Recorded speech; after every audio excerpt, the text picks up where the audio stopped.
সরস্বতী পুজো, এই সরস্বতী পুজো উপলক্ষে দেখো যত নোংরা আছে প্যান্ডেলের পাশে এই যে পরিষ্কার করানো হচ্ছে, সব ছোট্ট বাচ্চারা একদম সবাই। আর এদিকে আমার ছোটদা পরিষ্কার করছে। ছোটদা কি হচ্ছে? এই তো পরিষ্কার করছে, কালকে সরস্বতী মায়ের পুজো। হ্যাঁ, এই যে কালকে সরস্বতী পুজো উপলক্ষে বিদ্যাধরী আসছে, ওখানে সব পরিষ্কার করা হবে। আর এই যে দেখতে পাচ্ছ পরিষ্কার করছে।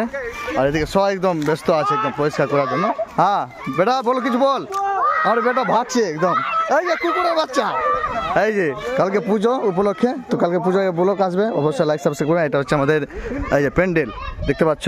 আর এদিকেও দেখো সব জায়গায় পরিষ্কার করানো হয়ে গেছে, সব যত নোংরা ছিল পুরো পরিষ্কার হয়ে গেছে। আপনারা অবশ্যই কালকে ব্লগটা দেখবেন, ভালো লাগবে। আমাদের এখানে প্রতিমা আসবে, লাইক সাবস্ক্রাইব অবশ্যই করে দেন। BDS official blog. Thank you সবাইকে। ভাতিজা বলো, কিছু বলো, কি হচ্ছে? এই তো মানে নোংরাটাকে পরিষ্কার করছি, কালকে পুজো তাই জন্য না? পুজো আছে তাই জন্য। হ্যাঁ, প্যান্ডেলের পাশে আছে সব